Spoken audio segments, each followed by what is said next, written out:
च्या सुरुवातीलाच बातमी आहे मालेगाव बॉम्बस्फोटा संदर्भातली। एनआयए न्यायालयाबाहेर आता सध्या पोलिसांचा बंदोबस्त कडक करण्यात आलेला आहे। मालेगाव बॉम्बस्फोट निकालाची उत्सुकता सध्या सर्वांनाच लागली आहे। आज या घटनेचा निकाल येईल। जवळपास 17 वर्षांनंतर या निकालाची ज्यांना आतुरता होती, संबंध राज्यासह संबंध देशाला या निकालाची अपेक्षा होती आणि अखेर तीच उत्सुकता आज संपणार आहे। आज कोर्ट काय निकाल देतं हे सुद्धा पाहणं महत्त्वाचं असणार आहे। मात्र याच पार्श्वभूमीवरती न्यायालयाच्या बाहेर सध्या पोलिसांचा मोठा बंदोबस्त तैनात करण्यात आलाय।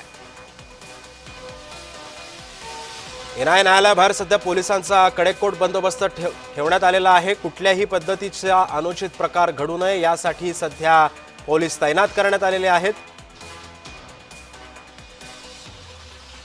17 वर्षांनंतर आज या प्रकरणाचा निकाल येणार आहे। या निकालातून कोर्ट काय निर्णय देतं हे सुद्धा पाहणं महत्त्वाचं असणार आहे।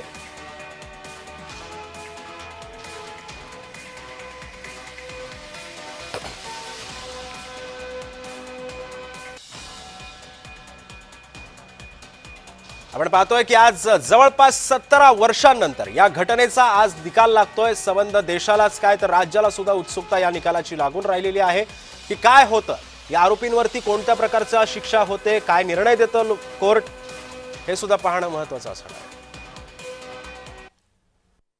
आपके ऊपर जो आरोप है कि आपके घर से एक्सप्लोजिव मिले थे, बारूद मिले थे जिसका इस्तेमाल ब्लास्ट में किया गया था, उस पर क्या कहेंगे? तो एनआईए शासित में पेज नंबर 40 प्रकरण में 3 में स्पष्ट हो चुका है कि एटीएस ने ही बम प्लांट किया। तो आज आप को उम्मीद है कि आप बरी हो जाएंगे, पर बाकी लोगों के बारे में भी आप उम्मीद करेंगे कि केस बरी हो जाएंगे। इस केस में कुछ नहीं, कोई एविडेंस नहीं है। एटीएस द्वारा बनाया गया सब फ्रेम है, पूरा ऐसी घटना है। 17 साल से हम लोग लगे इसको, आज फैसला हो जाएगा। 17 वर्षानंतर मालेगावचा निकाल लागणार आहे। आपल्यासोबत ऍडव्होकेट आपण त्यांच्याशी बोलूया। 17 वर्षानंतर हा निकाल लागणार आहे, काय सांगाल? 17 वर्षानंतर आम्हाला न्यायाचीच अपेक्षा आहे। खटला बरेच वर्ष चाललेला आहे। साधारण 323 विटनेसेस आज एक्झामिन झालेले आहेत।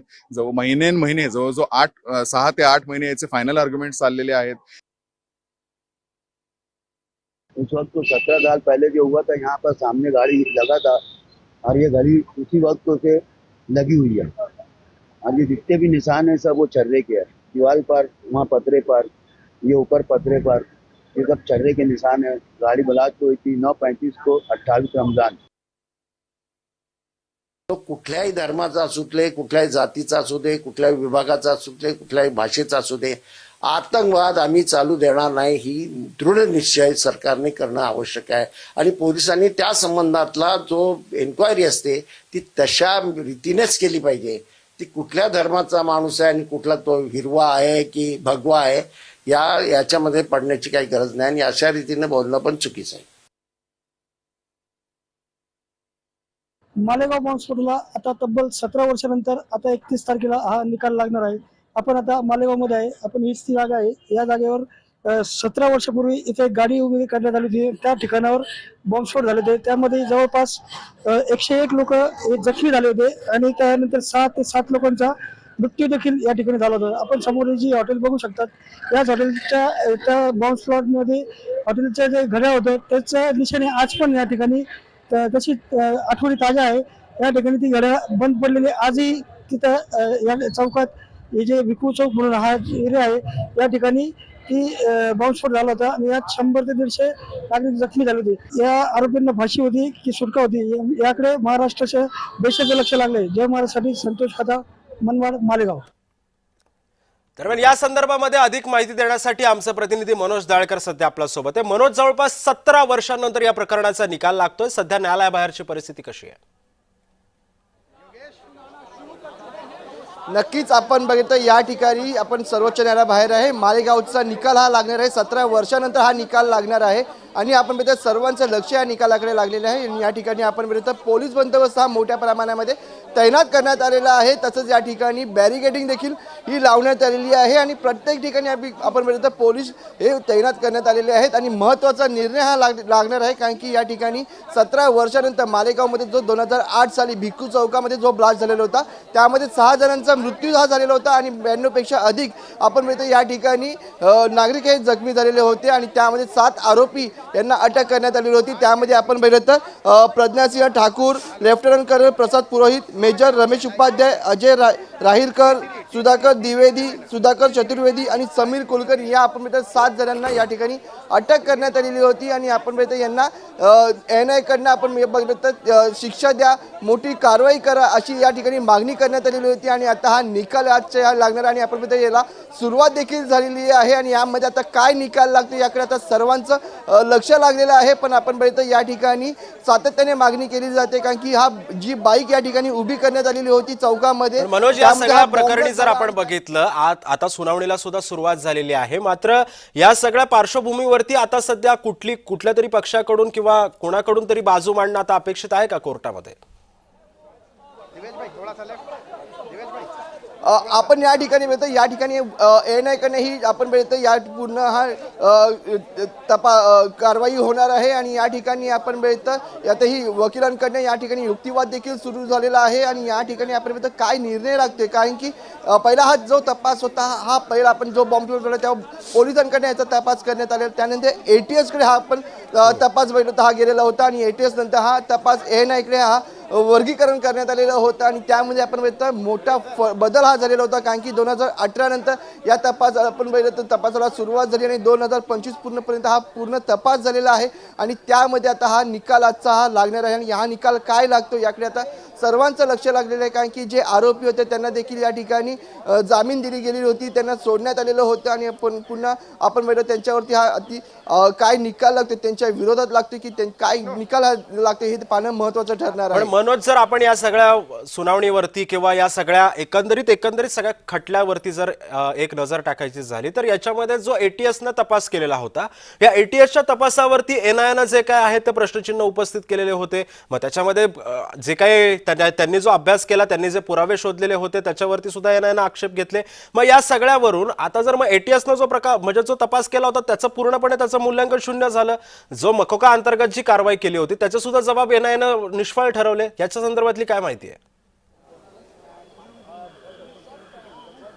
नक्कीच या ठिकाणी आपण बघतो 2008 साली हा सिद्धेश बॉम्ब ब्लॉस्ट झाला होता, त्यामध्ये 6 जण आपण बघतो मृत्यू पडले होते आणि 92 पेक्षा अधिक जण जखमी झालेले होते. त्याच्यानंतर पोलिसांकडनं हा तपास सुरू झाला होता. पोलिसांकडनं हा तपास आपण बघतो ATS कडे सोपवण्यात आलेला होता. तेव्हा ATSनी यांना आपण बघतो संपूर्ण तपास या प्रकरणामध्ये केलेलं होतं आणि त्यानंतर आपण या ठिकाणी बघतो त्यांच्यावरती मोकोका जे गुन्हेगार आहेत त्यांच्यावरती मोकोका देखील लावण्यात आलेला होता. पण त्यानंतर आपण हा जो खटला आहे हा बघितला तर आपण हा खटला NIA कडे सोपवण्यात आलेला होता आणि NIAने याची आपण चौकशी संपूर्ण तपासाची केलेली होती आणि यामध्ये आपण बघतो गाडीचा नंबर बदललेला आहे, तसंच गाडीचे पेपर नाही आहे. जसेच आपण बघतो 200-250 पेक्षा या ठिकाणी जे आपण बघतो जे 37 यामध्ये फितूर देखील झालेले होते आणि 250 पेक्षा यामध्ये मोठ्या प्रमाणात हे तरी घेतले होते, आपण साक्षीदार घेतलेले होते.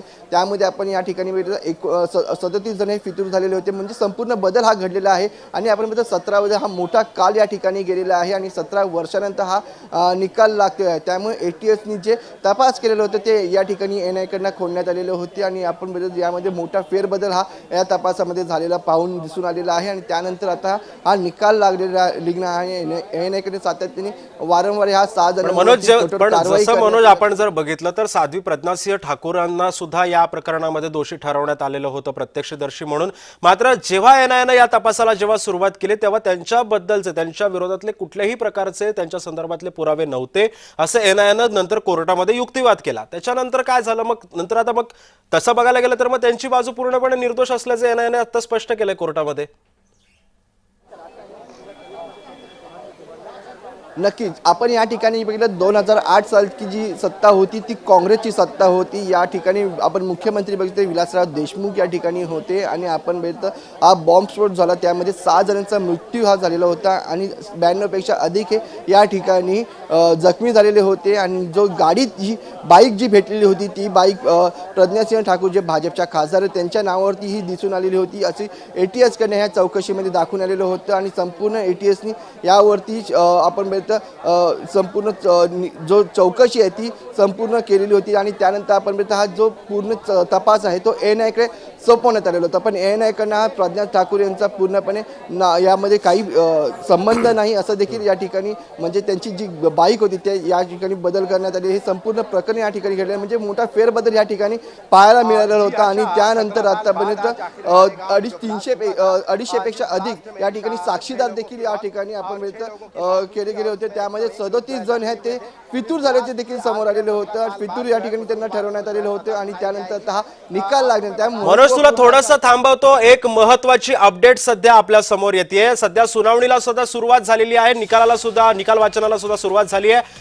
आणि आता आपण पाहतोय की मालेगाव खटला निकालाला आता अखेर वाचनाला सुरुवात झाली आहे. कोर्टामध्ये सध्या निकालाचं वाचन होतंय. सरकारचा युक्तिवाद जो काय आहे तो सुद्धा वाचून दाखवला जातोय. या सगळ्या संदर्भामध्ये सुनावणीला आता अखेर सुरुवात झालेली आहे. निकालाचं वाचन सध्या कोर्टामध्ये सुरू आहे.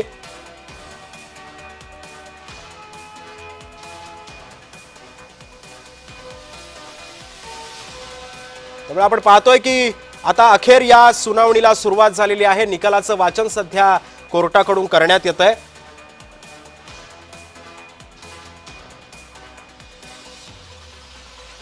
मनोज मी तुझ्याकडे येईन. आता न्यायालयामध्ये सध्या निकालाचं वाचन सध्या करण्यात येत आहे. एक प्रश्न मात्र याच्यावरून अनुपस्थित विचारला जातोय तो म्हणजे असा की या सगळ्या प्रकरणामध्ये 5 आरोपी जे आहेत ते अद्यापही फरार आहेत.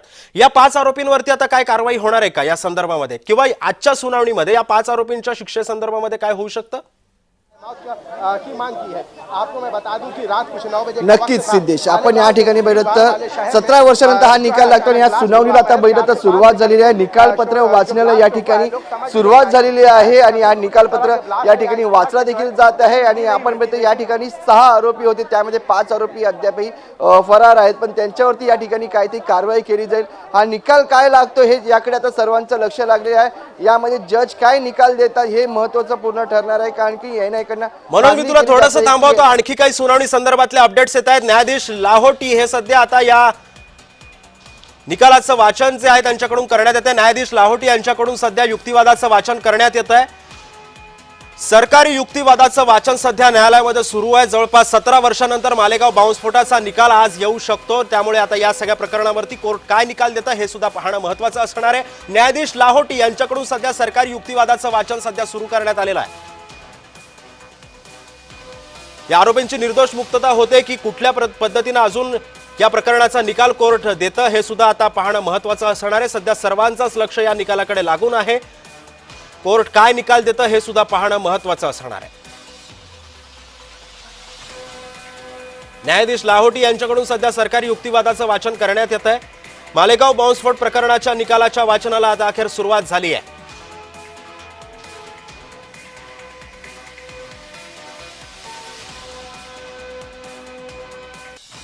मालेगाव खटला निकालाच्या वाचनाला अखेर सुरुवात झालेली आहे. मालेगाव बॉम्बस्फोटाच्या निकालाचे सर्वात जलद अपडेट तुम्हाला जय महाराष्ट्रावरती पाहायला मिळणार आहेत. मालेगाव खटला निकालाच्या वाचनाला अखेर सुरुवात झालेली आहे. त्यामुळे आता न्यायाधीश AK लाहोटी यांच्याकडून निकालाचं वाचन सध्या सुरू आहे. या प्रकरणी आता कोर्ट काय निकाल देतं हे सुद्धा पाहणं महत्त्वाचं असणार आहे. कोणकोणत्या मुद्द्यांवरती आता या सगळ्या सुनावणीमध्ये प्रकाश टाकला जातो किंवा कोणकोणते मुद्दे चर्चेला जाऊ शकतात हे सुद्धा पाहणं महत्त्वाचं असणार आहे. आरोपींच्या चेहऱ्यावर मात्र तणाव आहे. एक मोठी अपडेट आहे. आरोपींच्या चेहऱ्यावरती तणाव आहे. सध्या सुनावणी सुरू आहे. हा निकाल काय येतो या प्रकरणातला हे सुद्धा पाहणं महत्त्वाचं असणार आहे. आणि मात्र जेव्हा या निकालाचं वाचन सुरू झालं तेव्हा या सर्व आरोपींच्या चेहऱ्यावरती तणाव असल्याचं निदर्शनास आलेलं आहे. त्यामुळे कोर्ट आता काय निकाल देतं याची उत्सुकता मात्र आता सगळ्यांच्या शिगेला लागलेली आहे. संपूर्ण देशाचं या निकालाकडे सध्या लक्ष लागून आहे. मालेगाव बॉम्बस्फोटाचा निकाल जो आहे तो जवळपास 17 वर्षांनंतर हा निकाल लागतो. या प्रकरणी आता कोर्ट काय निर्णय देतं हे सुद्धा पाहणं महत्त्वाचं असणार आहे. सोबतच या आरोपींवरती आता कोणत्या प्रकारची शिक्षा होते का हे सुद्धा पाहणं महत्त्वाचं असणार आहे. NIAचा तपास कसा झालाय याचं सुद्धा आता कोर्टाकडून वाचन होत आहे.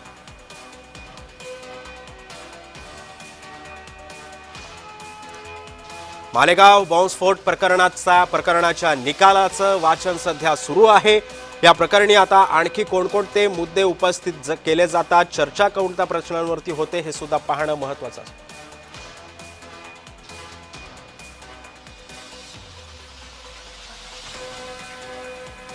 आपके ऊपर जो आरोप है कि आपके घर से एक्सप्लोजिव मिले थे, बारूद मिले थे, जिसका इस्तेमाल ब्लास्ट में किया गया था, उस पर क्या कहेंगे? तो एनआईए शासित में पेज नंबर 40 पैरा नंबर 3 में स्पष्ट हो चुका है कि एटीएस ने ही कंप्लेंट किया है। तो आज आप को उम्मीद है कि आप बरी हो जाएंगे, पर बाकी लोगों के बारे में भी आप उम्मीद करेंगे कि बाकी केस सब बरी हो जाएंगे। इस केस में कुछ नहीं, कोई एविडेंस नहीं है। एटीएस द्वारा बनाया गया सब फ्रेम है पूरा, ऐसी मुकदमा है। जो 17 साल से हम लोग लगे इसको, आज फैसला हो जाएगा। इस देश में फिर से कभी किसी की जान ही ना जाए किसी गुनाह के अंदर, ऐसी व्यवस्था होना चाहिए। अगर मालेगांव बम ब्लास्ट का अगर जांच ढंग से ये लोग करते थे तो 26/11 का भी दुर्भाग्यपूर्ण हमला मुंबई के अंदर होता नहीं था। लेकिन कुछ लोगों के लिए ऐसे हादसे दुकान होता है, राजनीतिक रोटियां सेकने का एक माध्यम बनता है। तो ये कतई इस देश में नहीं होना चाहिए। ये व्यवस्था हमारी है, हमारे टैक्स से ये व्यवस्था चलती है और हमारे ही साथ ये भारतीयों के साथ छल कपट करता है, तो इसका समर्थन किसी भी भारतीय नहीं करना चाहिए। किसी ने भी ब्लास्ट करने के लिए आरडीएक्स या जो भी ब्लास्ट का मटेरियल हो रखा था, जो गाड़ी लेकर आया था या गाड़ी जिसने पार्क की थी या जिस किसी भी गाड़ी रही होगी, उसका ओनरशिप, वो रखने वाले, लाने वाले का अभी तक पता नहीं चला कि वो लोग कौन थे और उनका हमसे कोई लिंक नहीं है। और मैं खुद रिटायर्ड आर्मी ऑफिसर हूँ, पुरोहित सर्विंग आर्मी ऑफिसर है। हम लोगों को अपने देश में किसी भी तरह का कोई भी क्राइम करने का कोई मोटिव भी नहीं है।